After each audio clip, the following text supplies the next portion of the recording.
Hey everyone, this is David, also known as Staples from the 60-inch ASA USA Softball of Illinois. We are going live with the Uncle Jimmy and Cousin Donnie show, and we want all of you to join us. A huge thank you to our amazing sponsors, Beacon Tap, Surfside, Cut Shot, Signature, Transportation. Don't miss this, going to be an incredible show. Let's go.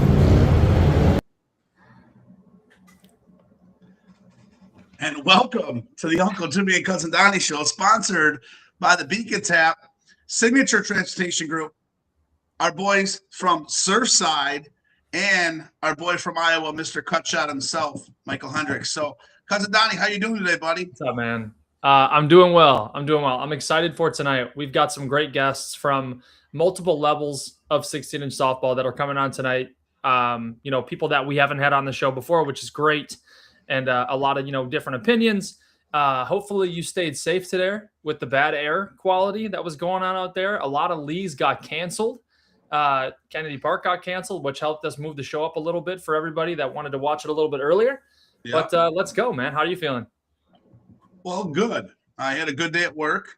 Got a call that the dome blew down today. So the dome deflated. Yeah, what the hell?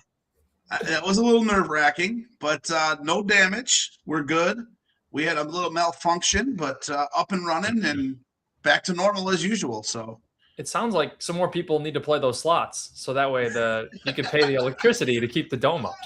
Yeah, no, it was a unit malfunction with our backup. Something happened where it kind of tripped the summer fan and tripped the standby fan, and I don't know.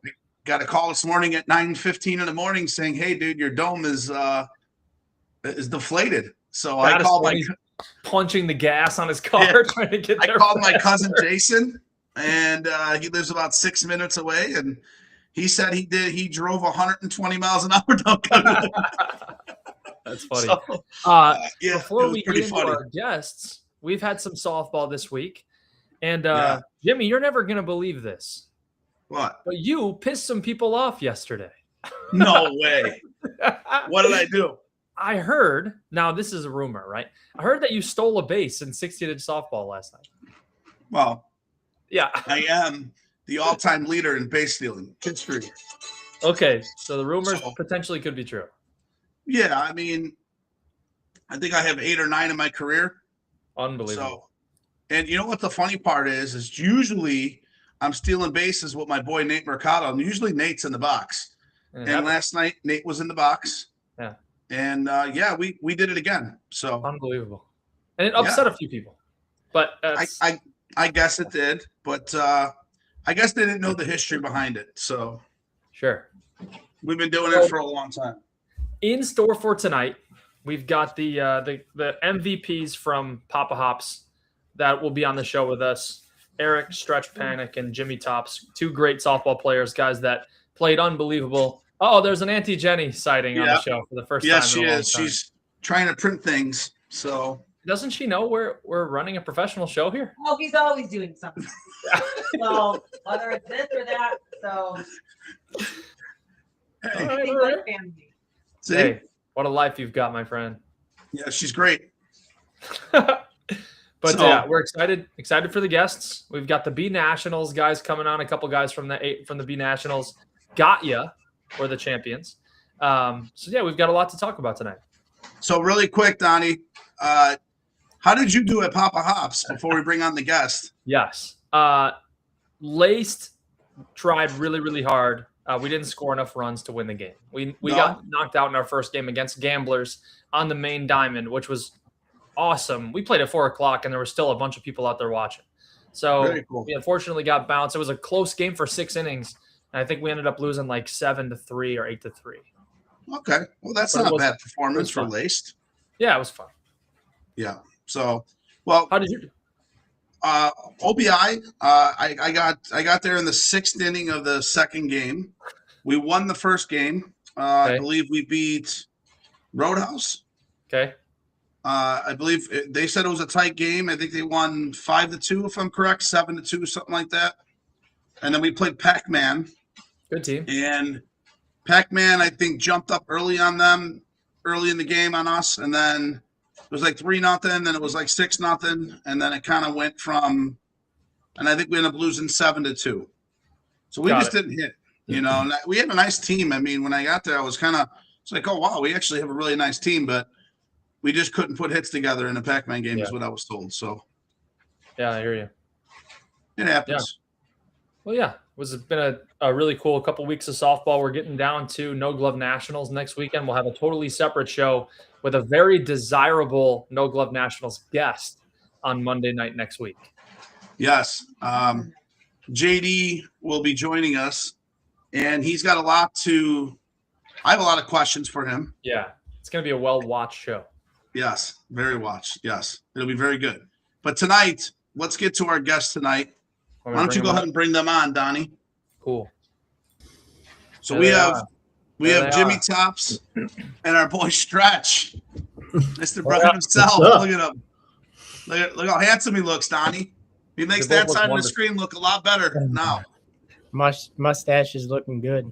Yes. Yeah. Well, Jimmy, the Jimmies are on this side. We always look good. So, but guys, congratulations, obviously, on winning the Papa Hops. Congratulations on being the MVPs. Welcome to the Uncle Jimmy and Cousin Donnie show. Start off, Jimmy, with you, then we'll go to Stretch. Tell us a little bit about yourself, how you got started in softball. Let people know. I know both you guys have both played major softball in your day, but let's talk a little bit about when you got started and how you got into the game. Yeah, probably right out of college. I don't know, 22, 23. I started playing at Normandy Park with Armageddon and with Sean Garrett. And then Nick Pacelli was in that league, and he was like, hey, you want to come play for the Rats? And I was like, yeah, let's do it. So I spent about 2 years with Rats. And then I believe they folded, if I'm not mistaken. And then I did 2 years with Flash and then 2 years with Brick. All great teams, all great guys. Yeah. Pretty much how I got started, but it was fun. And then, you start having kids, you get married, you move away, you move a little bit farther, and Forest Park is kind of not in the picture anymore. Mm-hmm. And you start playing park leagues and with your buddies, and that's ultimately like what you play more. Yeah. Well, I 3 days a week. But ultimately, that's what I enjoy, playing with my friends more than anything. Not to say that some of those major teams weren't, fun. Yeah, but you enjoy playing with your friends, the kids you grew up with in high school, and and Mint's awesome. We got a lot of great guys, So yeah, it's great. Yeah, it was probably really easy to buy into just playing with Mint full time, knowing how good that team is and how much you guys would have a shot at winning Papa Hops. Was this the furthest you've made it in the tournament, Jimmy? Yeah. Okay. Yeah, I think I started with like West Lawn, when it first started. Played a couple years with them, and then once you became not major, you went over the Mint. Yeah, I stopped playing softball once like COVID happened. Yeah. I saw Donnie McAvoy at the gym. He had a little mask on. And he was like, hey, you want to come play for Mint? And I was like, yeah, because I moved out to Mount Greenwood. And, that's, that's pretty much my journey for softball. It's not very interesting. That's good. No, it's fine. But those Rats years were so much fun because that was my first time ever playing like competitive major softball. And I mean, Jim, you were on that team. We had Kevin Sweeney, Scotty Toothpick, Oh yeah, Clem, Artie, Lance, Kornikowski. Chippy. He used to show up, Chippy. Yeah. We had a good team. I mean, we had decent runs in Forest Park too. Yeah. I don't know why we ever folded. I think guys just, people had other Kenny Casalico was another one. Yeah, Kenny. Just other opportunities. They wanted to go and play, and I think we had Richie's dad pitching for us once. I don't know if you remember. And he actually did fine. And then Flash, I think Shane reached out and was like, "Hey, you want to play with Flash?" And Shane's awesome, so I was like, "Yeah." And those teams were awesome. Like, you had Ralph Lawrence, Mikey Meyer, AJ, major player Mike Meyer. Yeah, he's hold on, nobody's stealing my question. That is not my question. Sorry. We'll get into that in a little bit. We'll get. Sorry. Well, let's get over to Stretch, my guy Stretch here. Stretch. I kind of started, I'd say, probably towards the tail end of high school, and then into college as well. Like Jimmy said, with a good old team called Blackout. Both of the Manizzi brothers, Anthony Scarlata, Anthony Misek, Noach. We had a nice young team. A lot of Bridgeport kids, a lot of Scar Manizzi's buddies, Dom Cosentino, Johnny Sabia, those guys. And we played like Donovan. We played at Taylor Street 1 year, and just different tournaments. Ultimately, kind of getting to the point where I ran into and I kind of known Mickey, Little Mick, Balestri before, but that's really where I then started. Like I finally started playing a little bit with like those Vision Rewind teams that he had at the time for a few years. Playing in like A Nationals and stuff like that. That team was a lot of fun. We liked to go out to the bar after McGaffers, especially at Forest Park, and then played in Clyde. From there, then we started like the Lose One team. So there's like a core of those guys. We played on started the Lose One team. Johnny Heemer, Timmy Petrus was a part of that. Scotty Toothpick, like Jimmy mentioned. Bobby Ronald was on that team, the great Bobby Ronald. Again, a lot of fun, a lot of drinking. The main thing for us was like, going to the bar after. We had a nice little run at Forest Park 1 year. I think we finished fourth. Finished second at North South 1 year, losing to Flash. But so we had a solid team. Came in second at A Nationals the 1 year, and then did 1 year. Then we had 1 year of Moneyline. Or two years of Moneyline. Jim, were you on the last year Lose One, or were we called Moneyline at the time? It was last year Lose One, right? It was the COVID year, right? Yeah. So COVID year, and then the next year we did 1 year of Moneyline, and at that time we went from playing just Forest Park. We had been playing Clyde and Forest Park, and then they got rid of the Clyde League, which sucked because Clyde was so much fun. And then Forest Park, and we went from doing Forest Park to now we got to play Forest Park and Melrose. And a lot of us were like, no, we don't. Like, we play plenty of softball. And that's where it kind of went downhill for me. It just is not like driving to Forest Park, driving to Melrose from the south side from Mount Greenwood is a huge pain in the ass. To go out to leagues that, you get 60% attendance to, games that don't really matter. You're not really going out a ton. Let's play a 9 o'clock game at Forest Park that doesn't start until 9:45 because everyone's doing 10 mound visits in the 2 games before you. It's not fun. It's not fun doing all that stuff. So it became very easy to me. And at that time, I had already been playing on Mint. Nicky Pacelli had asked me one time to play. So I'm pretty sure me and Jimmy started at the same time or the same year.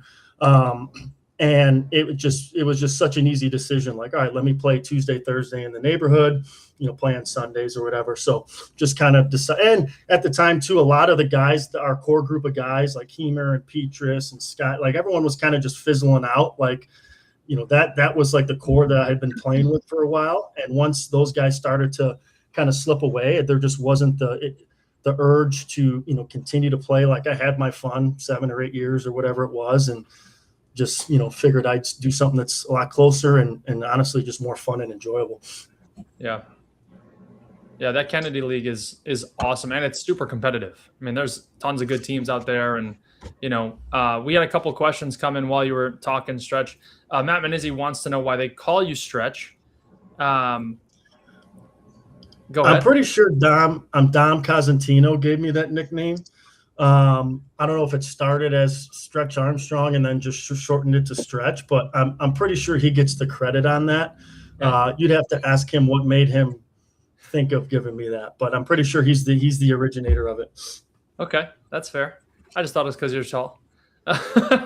Yeah, we've got great comments talking about Bobby Ronald, Joe Monza, who was umpiring all day out there. Very impressive performance. Enjoyed working your games.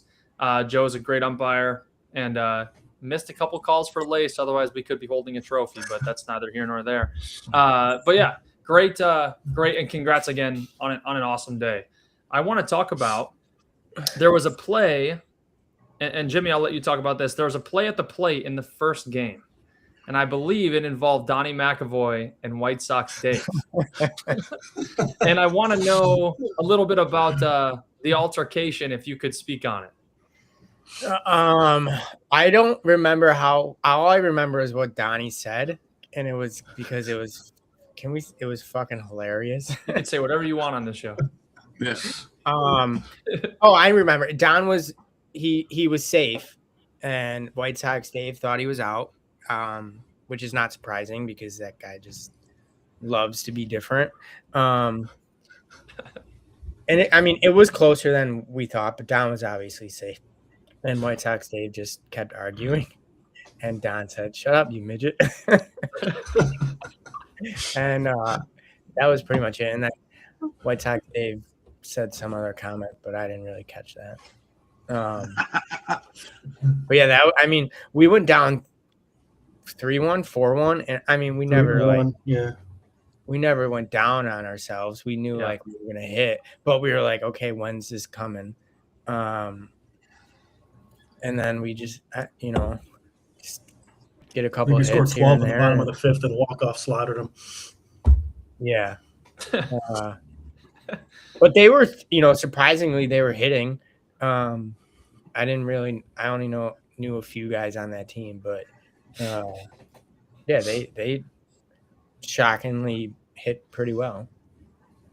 Yeah. Nice. Speaking of Jimmy, one more thing, and then I'll pass it back to you. Speaking of Barstool, I saw some interactions with you, Stretch, on Twitter this week. Yeah. And there might be some new ownership of Team Mint in the future. Yeah, so they had the podcast and Big Cat. It was cool seeing Big Cat out there. I think that pretty sure that was the first time that he's actually been able to come to it. So it was cool seeing him out there. Obviously, the Barstool team has been in it for a little while. But on their podcast, they were just kind of talking about how and funny enough, I ran into Eddie at an event earlier this summer and kind of jokingly told him that they need to fire White Sox Dave just because their teams have been dog shit ever since they've got in it. And with all the connections they have, they should have better players. And sure shit, we drew them, first round and then, slaughtered them. But they were talking about how White Sox Dave's no longer going to be the GM, and Big Cat's just getting to the point where he wants to host a trophy and he just wants to start paying players, or he's like, well, I'll just pay Mint to be Team Barstool or whatever. And Eddie, to his credit, said they won't change their name to they're a deeply rooted South Side team, which we are. So then he kind of joked that it would be like Mint presented by Team Barstool. So I just kind of tweeted at him. And then he commented on it and I sent him a quick DM or whatnot. So it was just a quick interaction, but just kind of funny to hear them guys talking about it. And the tournament in itself, obviously it's a great event and they've been a part of it for a while. So it's kind of cool to see them talking about it on their podcast for 10 or 12 minutes or whatever it was. That's awesome.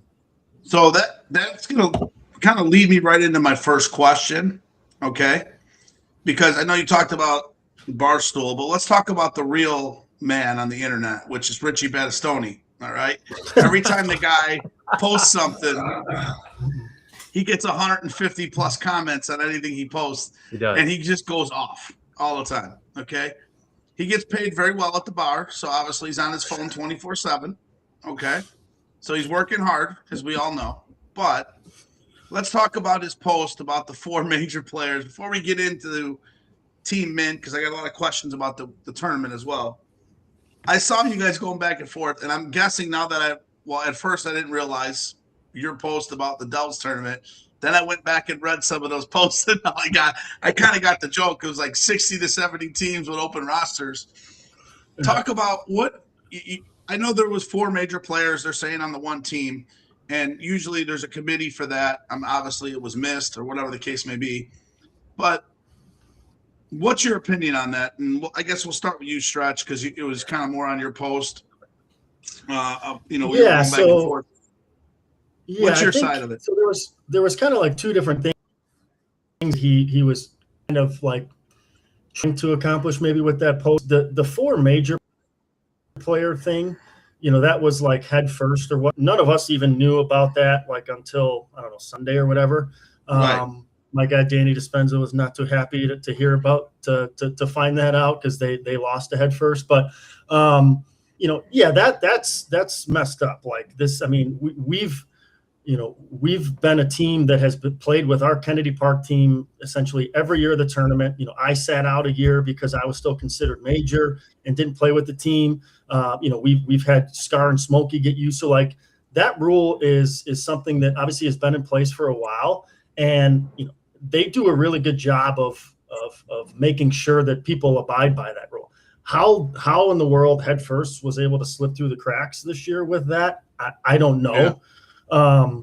It's crazy, and I don't know. I know Pops. I know Mike Meyer. I don't know who the other 2 guys are, but yeah, that was kind of something that was like separate from like what me and him were going together at, because then he just made a comment about just make it open rosters and you'll get more teams and make more money, and right.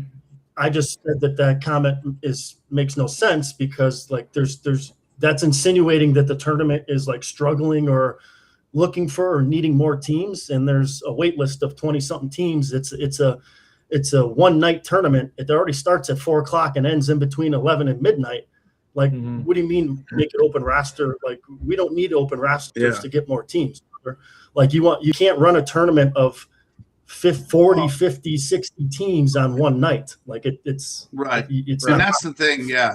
And that would be the thing that kind of would ruin, I think, the whole mecca of the tournament. I think the cool part about the tournament is it's one day, it ends in one night, right? I mean, it's a Friday, boom, you're done. That's what's the unique thing outside of obviously the event itself and what they do for, all the families and everything. Yeah. What one of the main things that makes it special and unique is the fact that it's on just a Friday night. Like if you start to add more teams, then you can't have it on a Friday night anymore. Then it just becomes another tournament on a Saturday, Right. So like we don't need open rosters. And that's why I joke like, hey, Liam called me. You and your open roster team are 25th on the wait list. We'll see you in 2050, dude. Yeah. That's great. No, I mean, it makes sense. And I think to your point, it is the uniqueness of that tournament, like having it on Friday. The one thing that always blows my mind about it is you never have commitment issues for Papa Hops usually, okay? Guys find a way to get there at 4:30, even though we're 4:00 when they have work. They find ways. And that's what I think is pretty cool about it, because it's like we can't get people out at the major game sometimes at a 8 o'clock at night game during the week or on a weekend or whatever. But that tournament, people can somehow magically. Oh no! I think what he was getting at was that people magically show up for a 4 p.m. game. Jenny really had to print something out, so she had to get in the room. He's just acting frozen. Yeah, there we go. He's back. There we go. I'm back. Sorry, guys, I hit the wrong button. I'm on my kid's computer. These things are high tech nowadays. It's not up to my level. So, But what I was saying is it's just, I find it unique that all these players do come back and, and find ways to get there at 4:00 on a Friday, but they can't get out on a Saturday at 7. It's just so weird. But really quick before we get to Jim, I got some things I want to share. My first thing is this might be the best pitcher ever in softball history. This is Stretch and his little brother Kurt. This was taken in Iowa. Okay. Team Jagoff weekend. Represent to the boys. But we laughed about this pitcher for literally weeks after it was taken. It was one of the greatest ones I've seen just because of how short Kurt is. It's look at Stretch. It's just good, man. It's so funny. And then my second thing, I'm going to embarrass Stretch on this, but my second thing, and Stretch probably already knows it's coming. This Oh yeah. Steve Bettnich, folks. Steve Bettnich Just showed up in Arizona. For those that know who Steve is. What's funny about that is Stretch pitches like Stretch does this now. yeah. You learn from us. I mean, that was from the Arizona trip about 5 years ago that Stretch and I usually annually go on. I know we didn't go this year, but the previous 5 years we've been on the same trip. And one of the years he did that video, and I was laughing for days. So, but go ahead, Donnie, with your first question. Stretch, I noticed that you actually pitch like that now. You throw your two hands up a lot. Yeah, I stole it from Steve. Like I used to doing the impression so much. I'm like, screw it. Maybe I'll just do it during games and see if it works. And I don't know, especially in the 1-on-1 count, I think it was screwing up some of the guys on Barstool. But whatever. As long as I throw strikes, that's all I care about. Right. Yeah, With the he defense- did not walk anybody all day. That's awesome. Like- with the defense you had behind you, as long as they put the ball in play, they'd be out the majority of the time.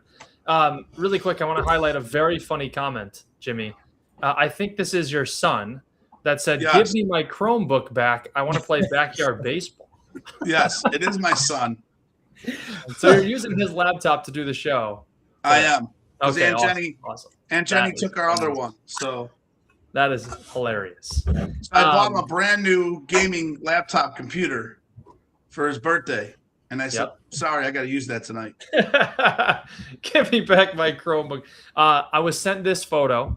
We'll talk about this next. Kind of my, one of the first things I want to talk about. I was sent this photo today, and I want you guys to both kind of give your opinion on it. But how about this? So that's our like the hype man. rah guy. So he hypes the team up a lot. Yeah, he was. I mean, he Drinks played a lot of Iowa. Miller Lights. Yeah, He was a good ball player, but softball is not his thing. he's our like designated screamer in the dugout. He wore that. Every time I see the picture of that with the visor with the hair, that's not his, obviously not his real hair. He's bald. But he's like he's just like our screamer in the dugout. Like pisses the other team off, gets everybody riled up. And these guys were having fun with different AI photos, and this one was awesome with the Guy Fieri Guy Patempa. That is hilarious. That is good. That's amazing. Can I just add something about Mint real quick about just how great it for us to in Papa Hops, and just how we started in 2000. Well, I didn't, obviously me or Stretch were not on that team, but what's cool about us, Mint, and being in Papa Hops is they started in 2009 with Danny Golden and Marciano, Nick Ardolino. And what's cool about us now is that pretty much 80% of that team is, one way or another still on the team, or they're in the group chat. They played 15, 16. And so I think that's a big part of our success is just like, the same core guys are on that team. Just keeping everybody together is a big part of it. And I think sometimes that goes unnoticed, and they deserve credit for that, because like me, I grew up in Garfield Ridge, and then I come here, and I pretty much was sworn in from them, and that means a Needed lot. an outfielder. Yeah. No, I mean, yeah, I was. It's just a testament to how good of guys they are. Yeah. In our team, like we don't always just go Tuesday, Thursday and play softball. We hang out on the weekends. We do, and I'm sure I know other teams do that, but it's just pretty cool with our team. And we get a lot of hate, but we also. Yeah. I don't think you get a lot of hate. I think that, and this is my next question, kind of leads right into it about Mount Greenwood, about Kennedy. We talk about like the major game kind of dying off a little bit, but when you play the major tournaments, I was talking to Stretch offline about this the other day. There's usually only 6 or 8 teams that could possibly win the tournament, right? Just say. Now at Kennedy Park, there's only usually about 8 teams that can win that tournament every year, right? I mean, usually if you look at it, it's very similar to what the major game is. Usually it's the same 6, 7 teams in the Final Four. Same thing here. So I guess that kind of leads my question with Mint is that you guys won. This is your 3rd one now in Papa Hops. I think you guys won early on back in the day when the tournament originated. This has been kind of the first one in the last 5 or 6 years, right? 10. Last one before this 10. Was 2016, and which me and Jimmy were not on the team at that point. Right. So I guess where I'm getting at is like Papa Hops. Do you think it's going to be more competitive in regards to more teams being involved over the next 5 years? Because I think, just my opinion, right, looking at it all, do you see that kind of going up a little bit now that major softball is kind of flaking out a little bit from where we stand? Because I think Papa Hops is different. It's cool. But in 5 years from now, right, is it going to continue to grow? But I'm going to start with you, Jimmy. What's your thought process on that? Because I look at teams now in Papa Hops, and it's a very similar concept to what I see in the major game with 6 or 8 teams only have a chance to win it. Or do you think that could change?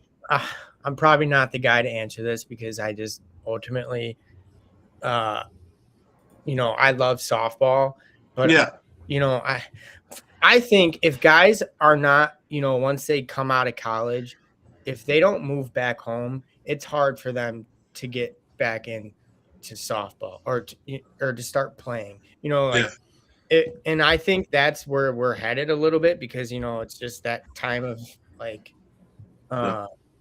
era, I guess. I just think kids are, they're doing their own thing now. Nobody really, I don't know, maybe it's just Southside is different or kids are just moving away from home and they're going places where there's no softball because, they have other opportunities. Guys like us, especially on the South Side where there's a lot of city workers, a lot of union workers, and they come home and they live at home for a couple years and you go to the bar every night and you play softball. Right. That was kind of the norm for us. I mean, I think it still is, but I wouldn't be surprised if it, in a couple of years dies down a bit. I mean, I wouldn't say down. I think my opinion is with the major game dying, I think the tournament's probably going to get better.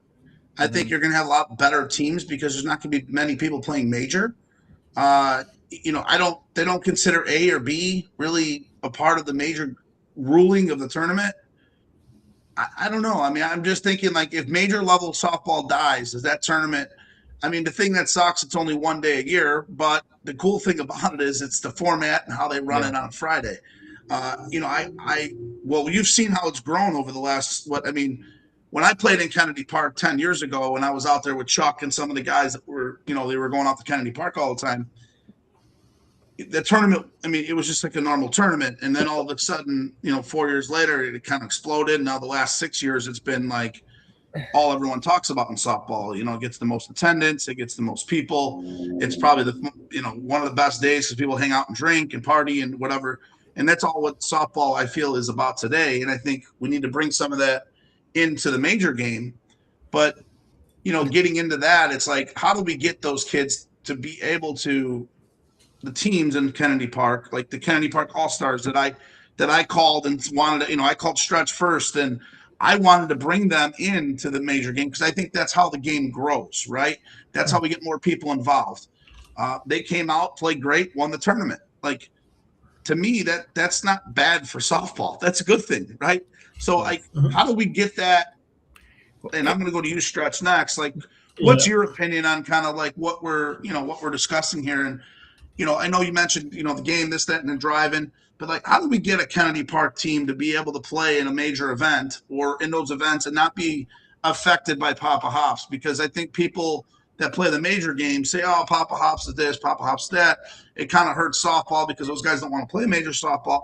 But I think overall softball would be better if those guys weren't considered, because it's really, if you really think about it, it's one tournament a year, right? And you're missing other tournaments. So, like, I just want to know your opinion on that. And I know it's a neighborhood thing, and I get all that. But, like, for the game itself, because everyone's competitors, and, we were talking about Southside tournaments not being as many now on the South Side as what there was a couple of years ago. What's your opinion on that? Well, I think there's a couple different layers. I mean, I think, if there's this idea that, younger guys or guys like myself or guys that maybe like Jimmy that had played before don't want to play major softball strictly because they don't want to be counted towards, Papa Hops, or they're afraid of playing, so the younger guys are afraid of playing major softball. I mean, that's just, something for the major egomaniacs to think about. I mean, proof is in the pudding. Right. Like you said, you had a tournament. There was a team from Kennedy Park that, got put together, went out there and won it. It's not a case of like anyone being afraid of major teams or whatnot. I think to me, and I tell people this all the time, especially around here, we need to stop putting this term major player on a pedestal. Major player doesn't mean that you're, number one, it doesn't mean that you're good at softball. Like, first off, it doesn't mean that you're good at softball.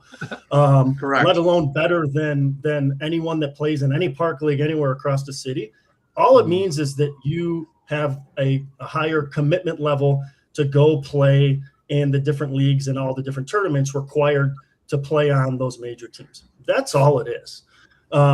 So what I then ask you is, what's the, like, at this current stage, like for the question of like, hey, how do we get more South Side guys, or how do we get more younger people to play major softball? Or just softball better as well. Yeah.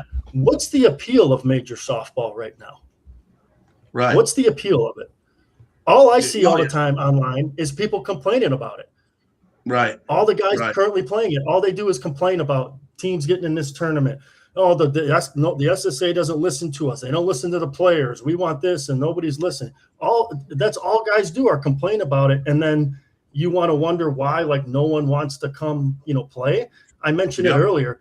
Like, sorry, dude, no one around here wants to go play in Melrose and Forest Park on a Monday, Tuesday, Wednesday, play a 9:00 game, get home at 11. Like Jimmy said, you got a lot of city workers, guys that wake up at the crack of dawn to go do physical labor. Like, what's the appeal of that? Like, to be able to play in one tournament, the Forest Park tournament, every year. And again, if you're, like you said, if you're not on one of the 4 or 5 teams that win that tournament every year, like, hey, don't get me wrong, playing in the Forest Park tournament's awesome. Like, it's a lot of fun. But do I have to play in all the other bullshit all year to be able to play in that? Like, it's just, it's not, there's no appeal, especially for younger guys who didn't grow up, necessarily playing as much or a part of maybe like the softball community or world as guys like us. Obviously my dad being a huge part of it, and just, other guys in high school and whatnot. I think there's just a lot more stuff going on that you can get involved with. But like, to me, that's the question. What is the appeal? I don't know, to be quite honest. I think you're 100% right. I mean, I think that's why the last 3-4 years I've been barking, like, we need change in the game. If you watch, Donnie and I talk about this all the time, like, there is no appeal to me. No offense. And not only that, but also as a softball player who's played in back then and now plays now, I don't get, I couldn't tell you the last time I got up to play a softball game. Now, and I think that has a lot to do with, to your point, you show up, the other team's missing 6, 7 guys. We're missing 3 or 4 guys. You're driving out. I'm driving 45 minutes sometimes to some of these games. And quite frankly, I worked all day. I'm fucking tired. And it's like you get out there and it's just, to your point, it's not, I don't, and I love the guys that play with. His damn There kid's you go. computer. Chromebook. This is awesome. He was, I mean, Stretch, I'm a little bit different though. Like, I love playing tournament softball. I enjoy playing the major tournaments because I like that high level of competition, right? High level of competition. And fortunate enough to play on one of the teams that can win any tournament. So for me, it's a little bit different, right? I get excited to go out there and compete knowing that we have a shot to win it. And Jimmy, Jimmy probably feels the same way in that aspect, but Jimmy's won the big tournaments already. I haven't won Forest Park. I've won a couple major tournaments in my, couple of years with Signature now, but Forest Park is my Papa Hops, right? I'm not a Southside guy. I have been there 3 years, my whole life, right? So for me, Forest Park is my Mecca, right? So I want to win that, and that's why I play major ball. But I'm kind of an anomaly with that because I'm so committed, and there's not a lot of guys that do that. But I see what you're saying for sure, in that there is a decline in it because maybe there just isn't an appeal if you don't play for the top 5 teams. You're absolutely right. Which sucks. And I think but part of it too is there's a really good, and I'm sorry, I didn't mean to cut you off. You're good. And I think part of what doesn't help that there isn't as much of appeal is that the alternate, especially for guys around here, is you can play at like a Kennedy or you can play at a Mount Greenwood. There's a lot of really fun even though they've started to dwindle down a little bit, there's still fun one-day charity tournaments around here. Bucks for Burn, Best of Western. Obviously Jimmy runs a great one at Dana Strong. But like there's like, so it's not like the alternative is, oh, I just got to go play at some random park or go play at like the Chicago social stuff in Lincoln Park with a bunch of dorks and it's not really competitive or fun. Like you can play, around here, and there's plenty of leagues around here that are still super fun, competitive. You're close to home, you get a bar that sponsors you, you go out to the bar after. Like, so the alternative, it just makes that alternative look a lot better. And Right. and I don't think that, like if Papa Hops didn't exist, I still think that there's not, maybe you get some more people playing, but I think this idea that like there's just there's 10s and 20s and 30s and of all these kids that are just not playing just because they want to, play in Papa Hops. I think it's probably part of it, but there's just more like in this more to it than just simply that. And it just kind of comes down to like, all right, so my option is to either play in the neighborhood with all my buddies, my friends, play all these fun tournaments, or I can play on a team with a bunch of guys that I don't really, maybe know or, don't like necessarily hang out with. And I got to drive like 45 minutes twice a week playing all these different league games. Like, I don't know, what are you going to pick, Well, I think people are I don't know if different, I'm but back. Can you guys hear me? Yeah, Yeah. you're good. Okay, sorry. What I don't know, my kid's messing with my internet, I guess. But either way, what I was getting at is, Stretcher, you're 100% right, and I think that's where softball is. And it's like, even if there wasn't Papa Hops, I don't know if you get the Southside kids to actually play major ball because, to your point, the games, it's been the same shit for the last 15, 20 years of my life, and it's really not that appealing anymore. It's just not. I'm sorry. There's only 2 tournaments a year that I actually care about in the major level, Forest Park and Nationals. That's it. The rest of them, to me, are just a waste of time.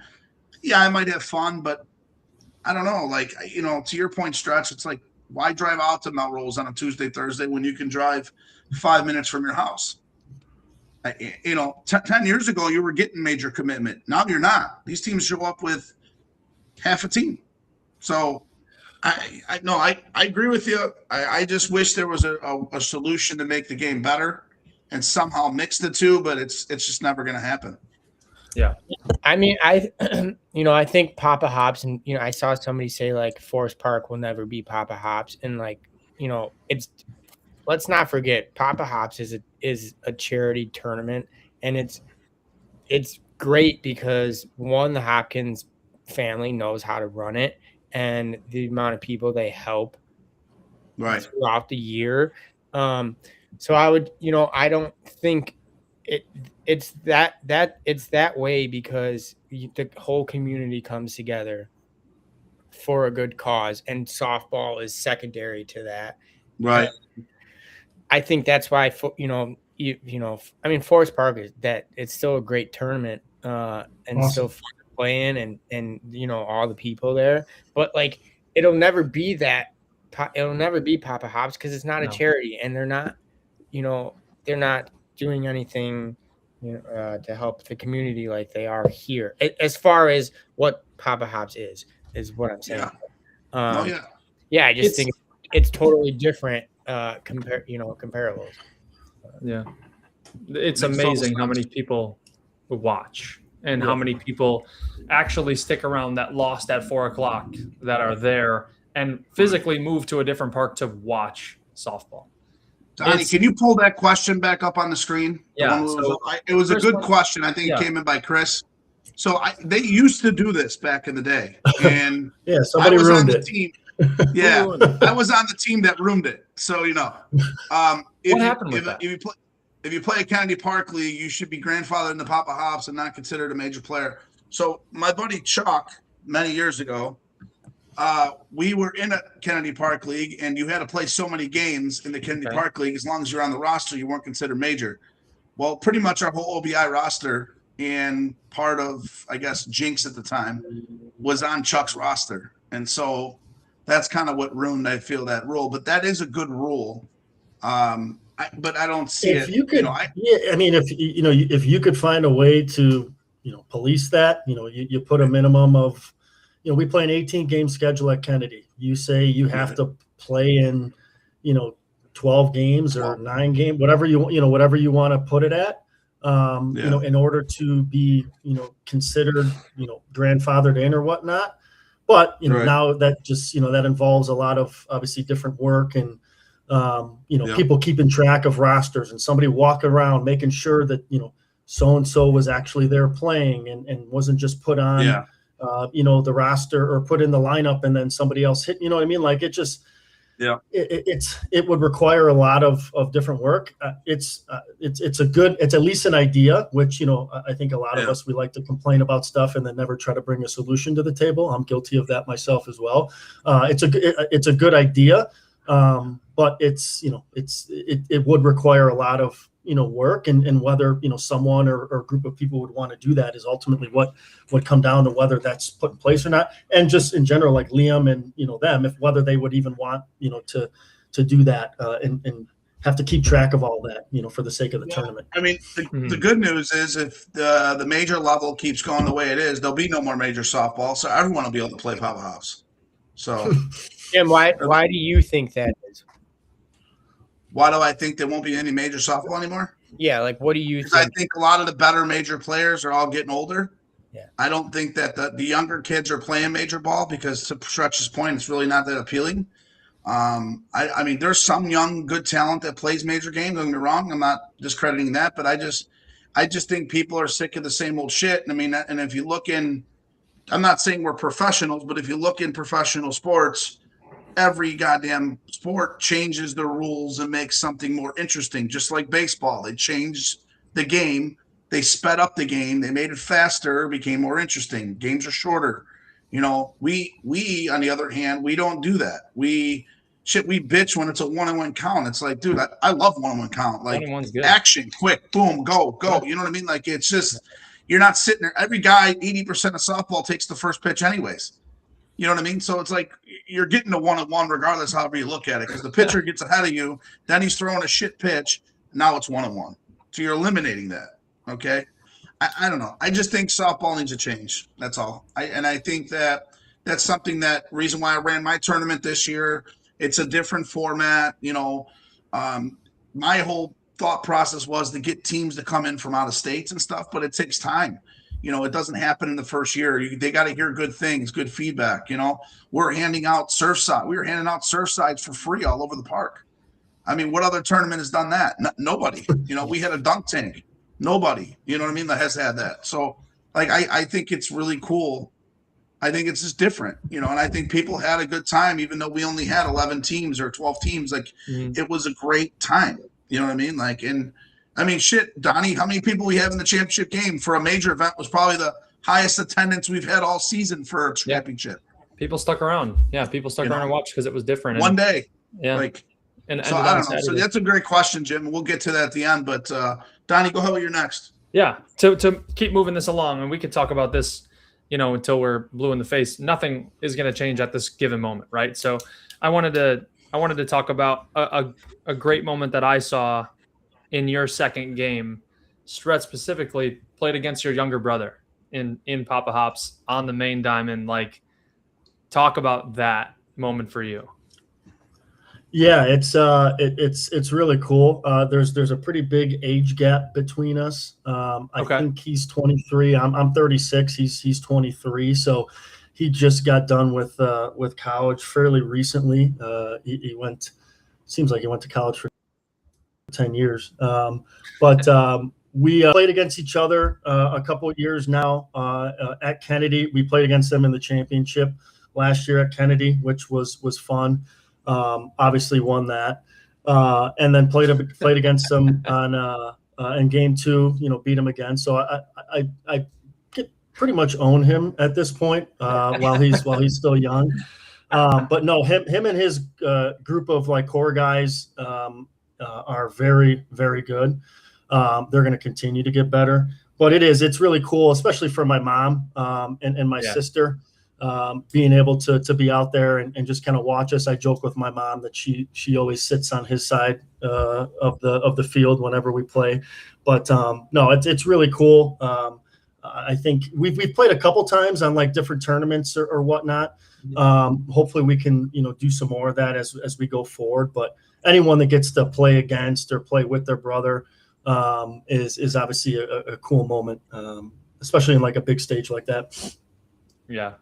That is really cool. He is a damn good softball player right now, and he is going to be a really, really good softball player in the next couple of years when he keeps on playing, because he hits bombs. And I'm sure Stretch, you hit the ball just a little bit further than he does, but he does hit the ball quite far. Yeah, he does. He pisses Jimmy. He's a beast. Jimmy, I want to pass it over to you, and we're talking about great moments in the tournament. I think I saw you make one out on Friday night combined in all of your games. I mean, everything was line drive up the middle, left side, right side. It was fun to watch. What was your favorite moment specifically of that tournament? Probably when I got in an argument with the umpire. Over what? I'm joking. I don't know, something stupid. My favorite thing about that tournament was everybody on our team got into play at some point or another. Nice. Everyone on that bench got in and played, and that was pretty cool. Looking back at it, I mean, I still can't believe we won. I think it's cool that. It's really cool because, a lot of the guys are from the South Side and a lot of them are close with the Hopkins. And I think it meant that, they grew up with Mr. Hopkins, and I think it meant that much more to them. So I just think all of us being able to celebrate together.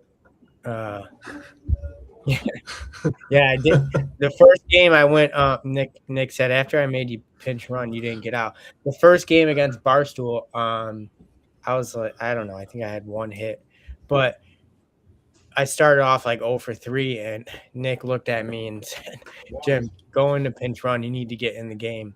And after that, and then Dan had one of our the guys on our team, Dan had just kind of said, get your head out of your ass. And I mean, the first game, no matter who you're playing, it's always going to be a little bit nerve-wracking, and I don't care what people, if you don't get nervous, then you're not competitive or you just don't care. Sure. So I think that was part of it. But yeah, ultimately that was the coolest part of the tournament. And if you don't want a courtesy run, don't make it out. Yeah. Then you don't have to. There you go. This is a great comment, Jimmy. This is probably the umpire you argued with. Yeah, Joe. Yeah. I knew that was him on there. Joe is great. He's a great umpire. He's awesome. He's probably He's awesome. if not the best umpire in softball. But yeah, it was just guys being guys, and yeah, he is ranked number 1 on our list, Donnie. Just so you know, he is fantastic. Jimmy, go ahead with your next. I did apologize to him, by the way. So my next question, I want to know. You kind of asked Jimmy the question right now, but I want to know, like, what was the funniest moment of the week? Because there's always something of the day that's like kind of funny. The whole team laughs. What was the most funniest moment for your team on that night? Like the best moment that you're like, you look back at it now and you're like, man, that guy did that. It was hysterical. We were laughing for a couple innings. Go ahead, Stretch. You can answer first what Jimmy thinks. Yeah, I mean the Donnie thing with White Sox Dave was funny. We were talking about that for a while, just because White Sox Dave like went out of his way to tweet about it, and he mentioned it on their podcast, but then repeatedly like would make sure that everyone knew he didn't care. Like he didn't care at all. Like enough to where he mentioned it multiple times unprompted. So that was kind of funny. Just some of the pictures from like being at Lawler's on Friday night. I don't think Sean Garrett had his shirt on the entire night. So like just that stuff, everyone's firing off funny pictures in the group text. But and I kind of mentioned, Sean made the comment I mentioned earlier, but the Potempa, like him wearing that fucking visor with the hair sticking out of it. Every time I looked at him, I couldn't help but chuckle. Jimmy, what do you got, Jim? Just probably piggybacking on that. I mean, we were so locked in. It was,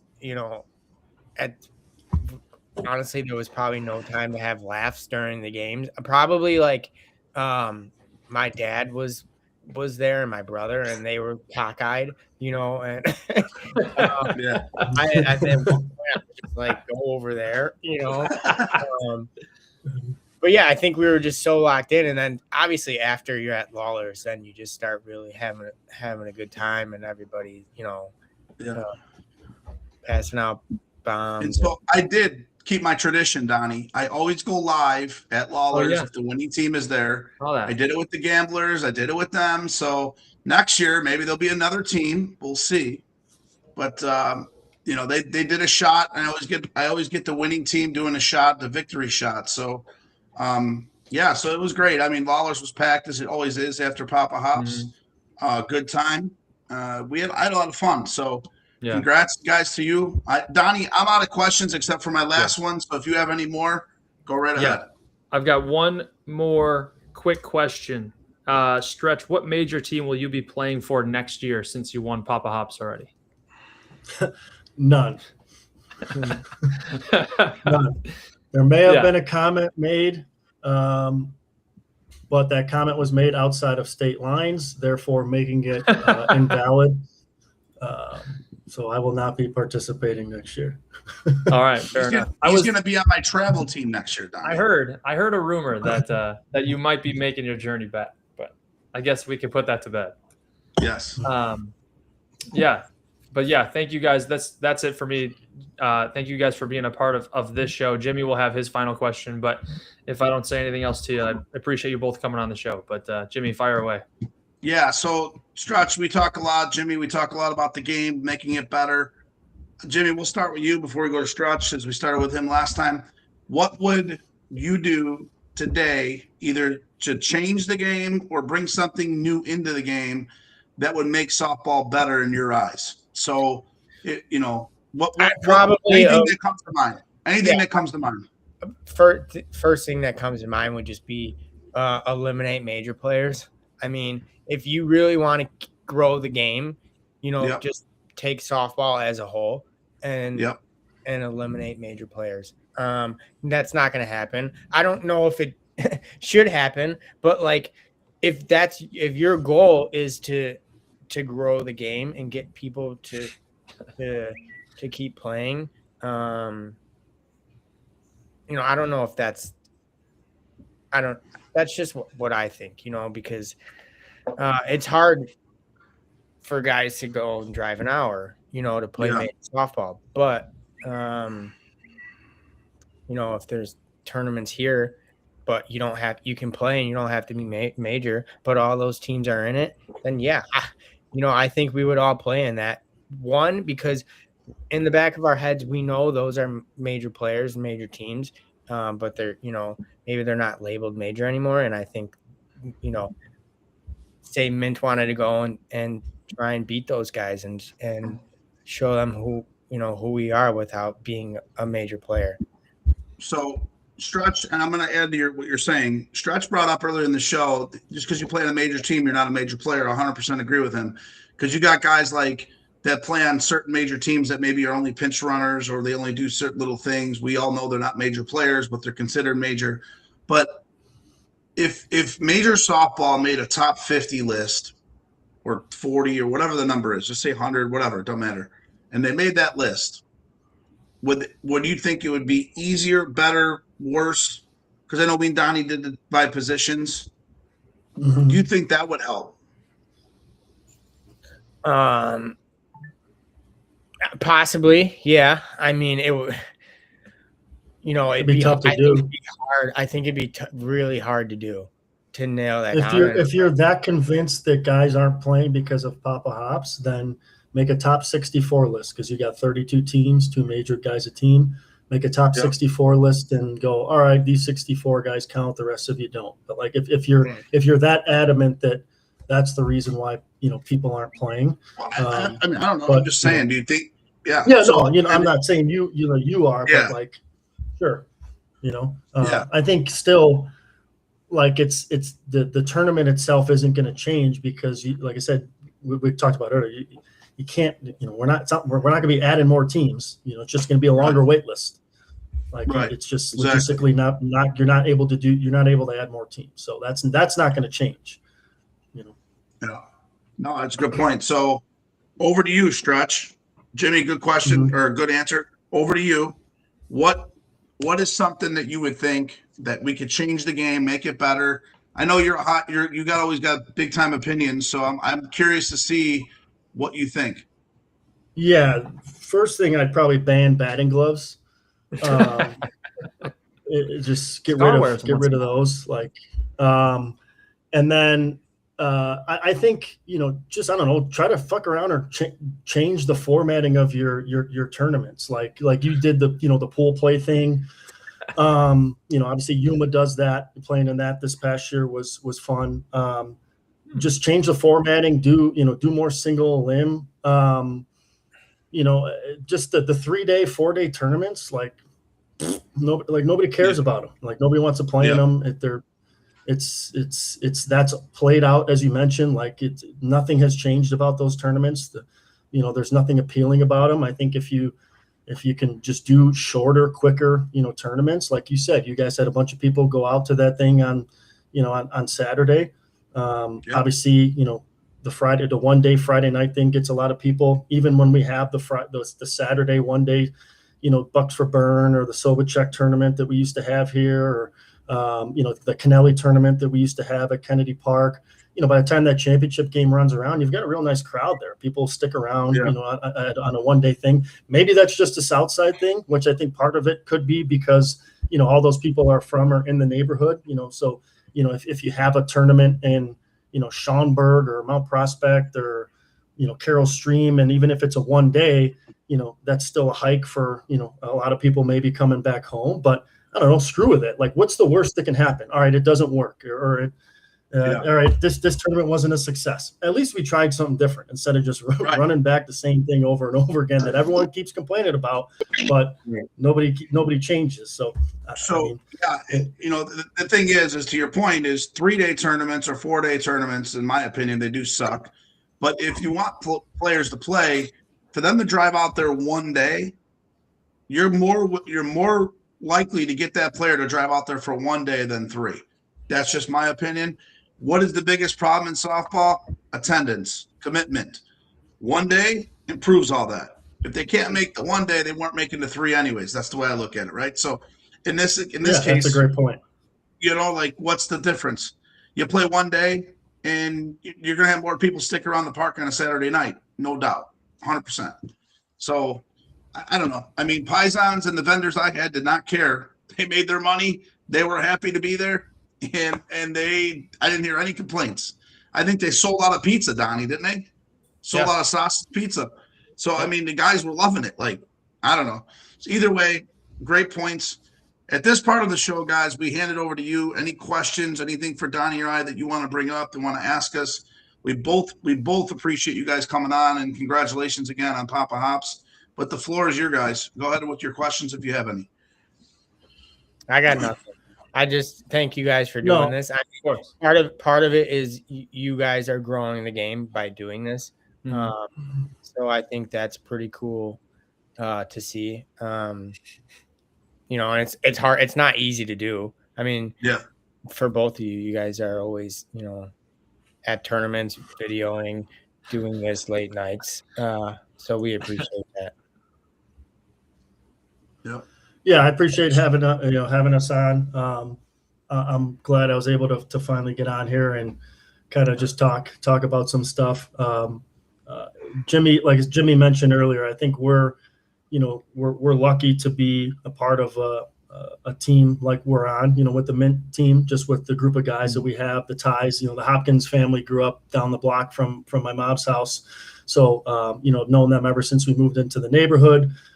They were extremely supportive and helped out when my dad was battling and going through cancer. So that they have a special place in my family's heart and a lot of the hearts of families on the South Side, and especially guys on our team. So being able to finally put it together and win this year was awesome, and to do it with the group of guys that we did, never forget that. And like Jimmy said, it still kind of hasn't hit yet. I know we'll probably celebrate some more this weekend at his block party, but no, just appreciate the time, and glad we were able to hop on for a little bit.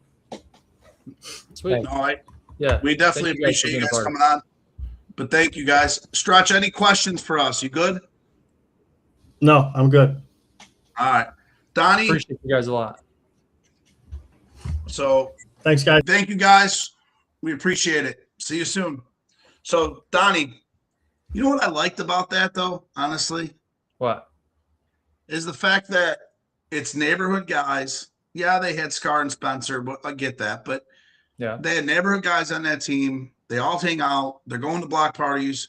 That's what major softball, in my opinion, misses nowadays. When I first started playing major softball, we all hung out with the guys we played with. Okay? We went to the bars. We hung out at the fields. I don't see that very much anymore on some of the major teams that play the game today. You know what I mean? So I don't know. I mean, I know we go to the bar, some of us, but, it's not – I'm talking full team, full players. Like, it was way different 10 years ago. And now I understand there's a lot more things to do nowadays. We've talked about that a lot on the show, but that's what I think Southside softball is a little different. And I'm sure the North Side, those guys up north do the same thing, right? We just don't hear about it. So, yes, they do. I can speak to that.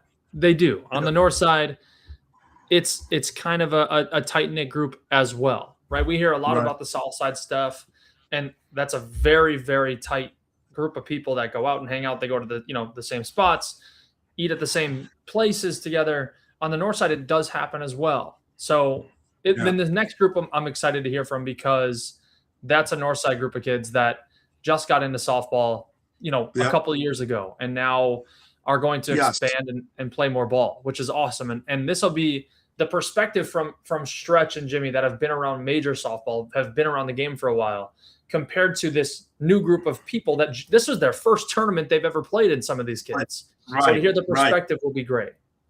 Yes. And I think I'm excited about these guys that are coming on. I know them, but I don't know them, if you know what I'm saying. I knew Stretch and Jimmy Tops. I played with both of them, been a part of them. So there's a lot that I know about those two and how much they love softball and what the South Side looks like. But the perspective, I think, of who we have coming on next, with the Yep. B Nationals and some of the things they did, I think is going to be cool. And it's also cool, I think, for the game of softball to see some of the younger teams coming in. Yep. You know, maybe not the major level yet, but maybe these guys will be at the major level in 5 years. And, you know, shout out to Francisco. Honestly, shout out to Francisco for this, because when I started, there was no B Nationals, right? Yeah. Francisco started this. This was his idea. He ran with it. And I give big time props to him for doing that, because he truly wants the game to get better. You see it. He runs tournaments. He does things.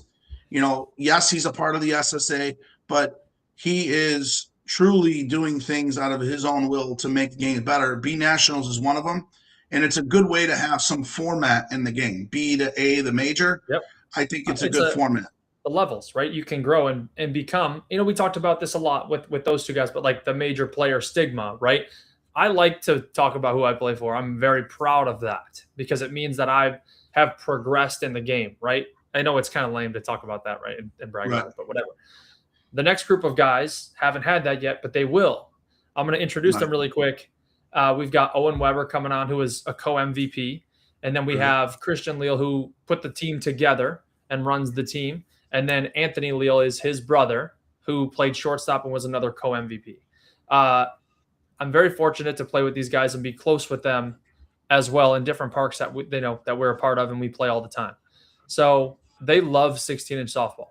And this is a very unique breed, because not a lot of kids have the commitment to the game, you know, like we see. So I'm going to bring those three dudes on, and we're going to have a little bit of a powwow, a party, and talk about B and talk about, you know, what goals are. Who do you think they're most excited to see, me or you? I see them a lot. So probably you. Oh. Probably you. We're going to ask them. Probably don't even know who you are. Hey, that's a good thing. Maybe. There's Owen. Christian, back up a little bit. Thank you. And there's Oh, Anthony. look at these boys. Anthony, you look great. Always. Oh, they all got SSA hats on, Jim. What do you think about that? Yeah, look at that. The SSA B National. Did Francisco hand that to you? Christian handed me mine. Francisco didn't do it. No. I was forced to. You were forced to. Okay. Makes sense. So, guys, we always have guest MVPs, teams on the show, as you guys are well aware. We appreciate you guys coming on. Congratulations on winning B Nationals. I know you guys, like Johnny said, are just starting out in the game. So why don't we go around the horn, tell everyone who you are, start in the top right corner. I believe What Owen. are you doing? Dude, my phone keeps falling. I don't know. I don't Fucking hold it up. Yeah, there we go. So, Owen, start with you. Owen, tell us about who you are, how you got started in softball. Yeah, so I'm only 21. I'm still I got one more year left of college. I'm at Ole Miss, which is pretty fucking cool. It's a good time. Yeah. But I was 6 months old at my first game. My dad played. He used to play out in Mount Prospect with the Lounge. Was run by Jeff Dillman. So I've known Dillman and Nakanishi and Mike Hickey and them guys forever. Yeah.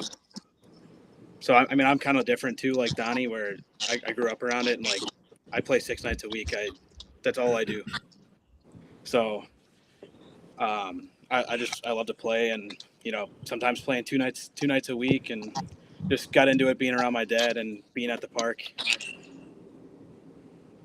Yeah. So, and I know that your girlfriend is a big time Team Jagoff fan, right? Big time Team Jagoff fan. So shout out to her for sure. Anthony, go next. All right, I'm Anthony Leal. I started playing at Indian Road on the northwest side in high school. And I played with the same guys, you know, for years. And then now a lot of those guys played on the B National team. So me and my brother Christian, we kind of joined teams, and that's how we made this team. So pretty much just park leagues. And yeah, that was our first tournament that we took seriously. And yeah. Well, fun fact, Jimmy, these guys played in Dana Strong last year and got the shit beat out of them, unfortunately. But it made them hungry to play more tournament ball, right? Oh, sure. Are you guys playing Dana Strong this year? No, we're playing first round. No, they don't want to get beat up again. Christian, I got you. go ahead, give your intro. actually started playing softball in 5th grade. Anthony did too. I don't know if you forgot about that, but you play 16-inch at Chicago Public Schools. Oh, yeah. So we started playing at Oriole Park. Couple guys on the team that I played with, Stan and Gino. Actually, I played with them since 5th grade. Then we started playing in Park Ridge and in Des Plaines, and now we play in Park Ridge still and Olympia, and that's kind of where we, was like, let's get these teams from Olympia. All me and Anthony are on the same team. His friends are on another team called the Gators. Owen's on a team called the Garden Gnomes. We were like, let's just put a team together and go, win something. And, that's what we did.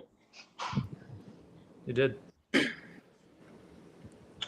You look like there's like gods shining down on you. Just the Is glare. it because you won the B Nationals, or is it because you're happy to see Uncle Jimmy and Cousin Donnie? A little bit of both. That is crazy. That's Hey, the guys. glare from Geo's stream when he was facing the sun.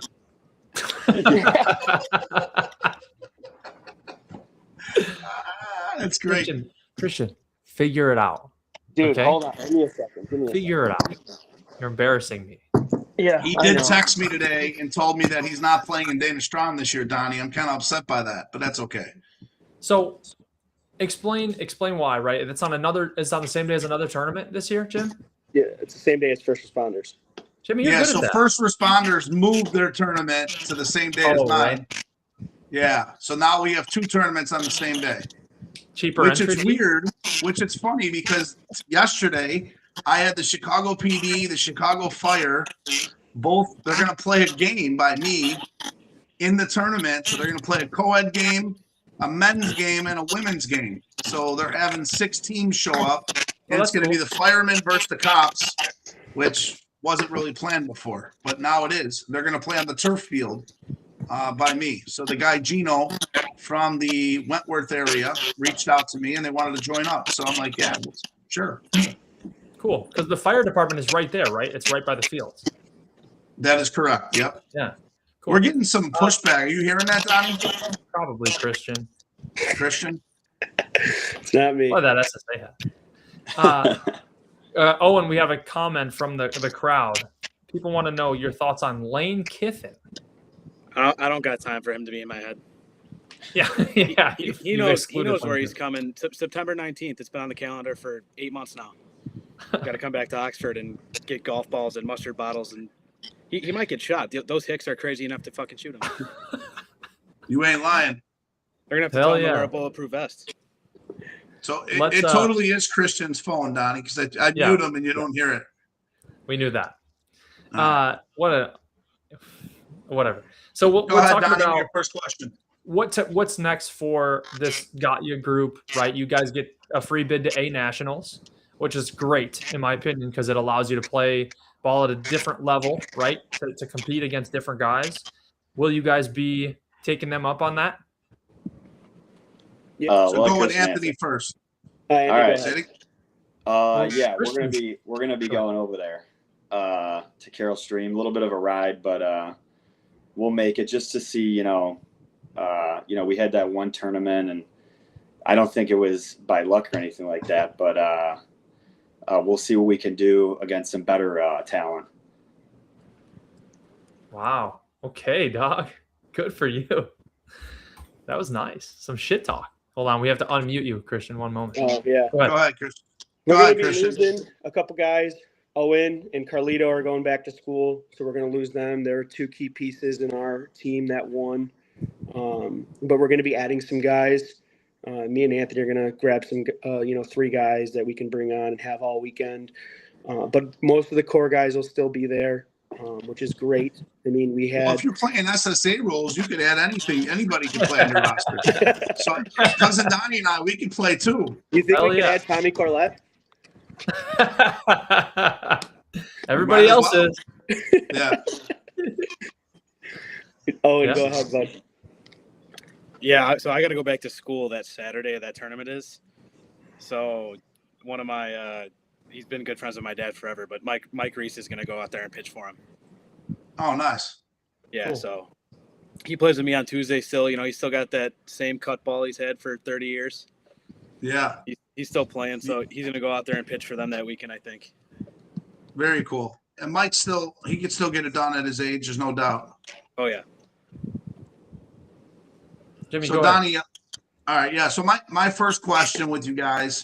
So I'm going to, can you mute? I'm getting a lot of feedback on Christian's phone. So really quick, I want to ask you guys, when the way you look at the state of softball today and because you guys are just getting into it, what excites you the most about softball?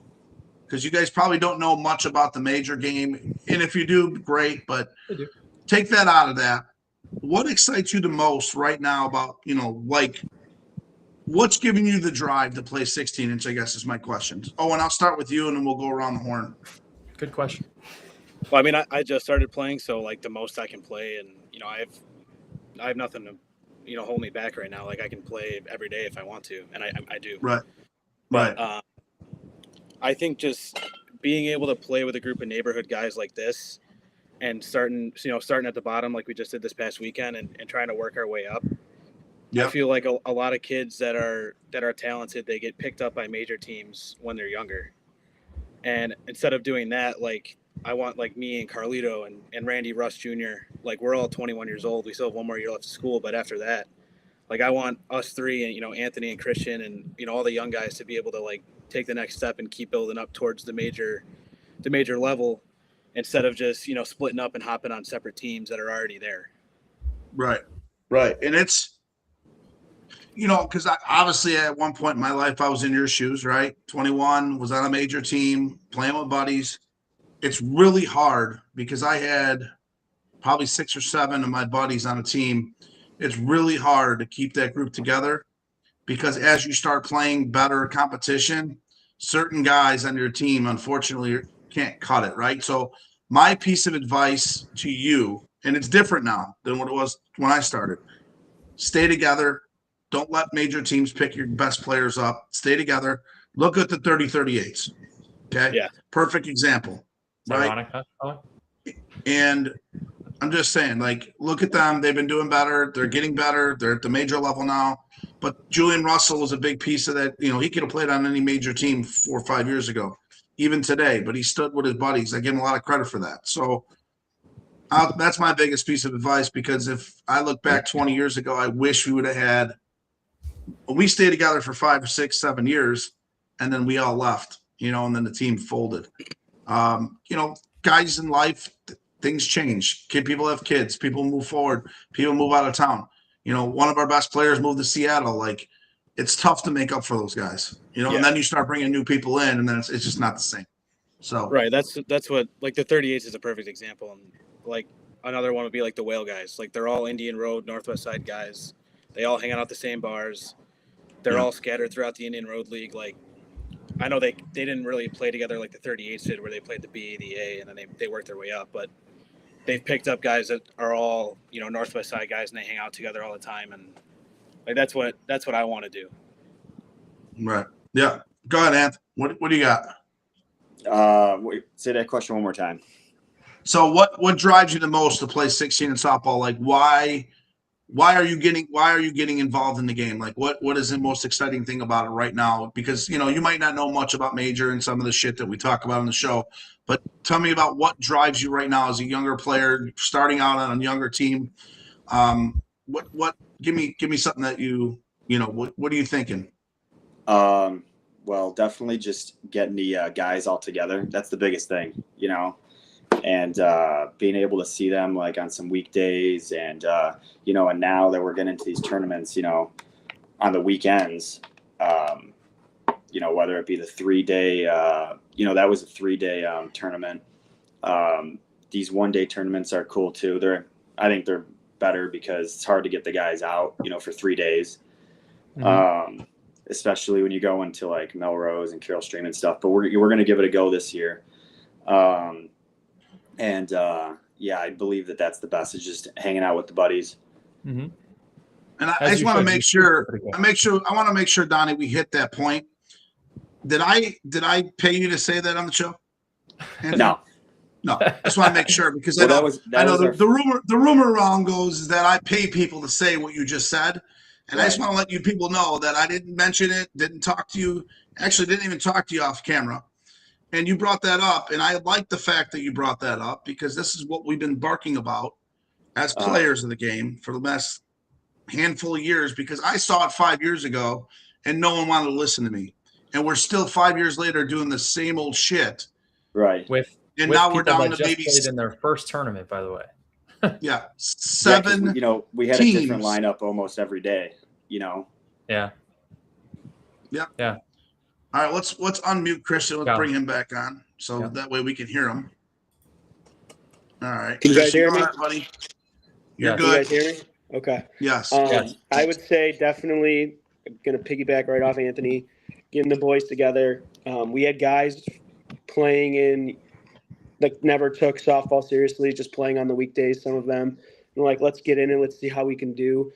And they were telling us they had one of the best weekends of their life just hanging out with the boys. We probably deleted, over 180 bush lights. We just were at the park all day, and then we took all of our winnings and went to Jets on Sunday.